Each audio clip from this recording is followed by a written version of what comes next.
नमस्कार, स्वागत है आपका हमारे चैनल में। अब खबरें विस्तार से।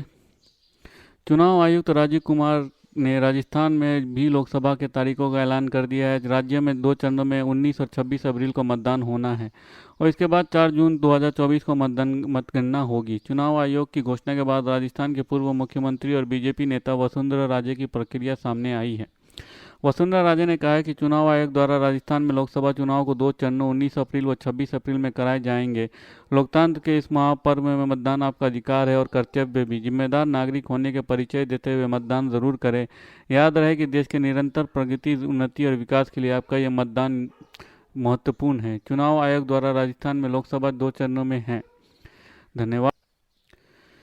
केंद्र की मोदी सरकार द्वारा लागू किए गए नागरिकता संशोधन विधेयक कानून के खिलाफ सुप्रीम कोर्ट में दायर की गई याचिकाओं में बढ़ोतरी होती जा रही है। अब अदालत में एक और याचिका दायर की गई है। केरल राज्य में सीए नियमों पर रोक लगाने के लिए सुप्रीम कोर्ट का दरवाजा खटखटाया है। इससे पहले भी तमाम संगठनों के सहित कई लीडर्स द्वारा सीए के खिलाफ सुप्रीम कोर्ट में याचिका दायर किया जा चुका है। मंगलवार 19 मार्च को सुप्रीम कोर्ट सीए के खिलाफ दायर की गई सभी याचिकाओं की सुनवाई एक साथ करेगा। शुक्रवार को सीएए मसले पर चर्चा करते हुए चीफ जस्टिस डीवाई चंद्रचूड़ ने कहा कि मंगलवार को सभी मामलों के एक साथ सूचीबद्ध करने का निर्देश देते हैं। सुप्रीम कोर्ट के सीए के खिलाफ पहले ही कुल 192 याचिका लंबित है। इनमें Indian union Muslim league, youth federation of India, Indian union Muslim league, Assam Congress के नेता देवव्रत सरकिया और असम संस्था एजेवाईसीपी की तरफ से दाखिल की गई याचिकाएं शामिल हैं।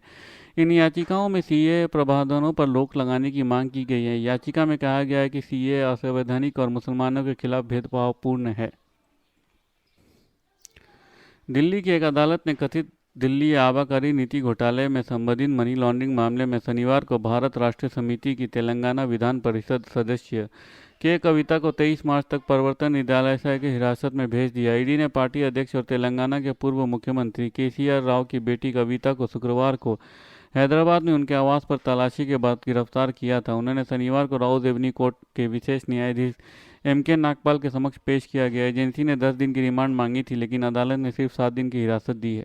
रिमांड कॉपी के मुताबिक प्रवर्तन निदेशालय ने 2021-22 में नई शराब घोटाले के मास्टरमाइंड के तौर पर के कविता को बताया है, जिसने साउथ ग्रुप और आम आदमी पार्टी के बड़े नेताओं के साथ साजिश रची और किकबैक के तौर पर उन्हें 100 करोड़ रुपए दिए गए।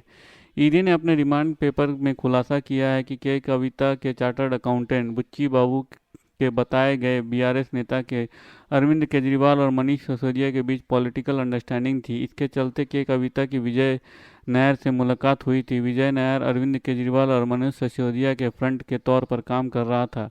विजय नायर ने ही कविता को बताया था कि आबकारी नीति में क्या बदलाव किए जा सकते हैं।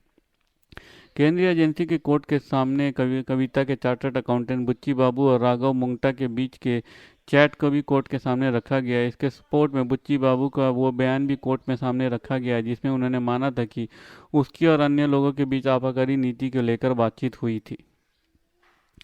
धन्यवाद। खबरें समाप्त हुई। अगर आपको हमारे वीडियो के कंटेंट पसंद आ रहे हैं तो उसे लाइक और सब्सक्राइब जरूर कीजिए। अपने परिवार और दोस्तों में शेयर कीजिए और अपने सुझाव कमेंट बॉक्स में पोस्ट करना ना भूलें। धन्यवाद। आपका दिन शुभ हो।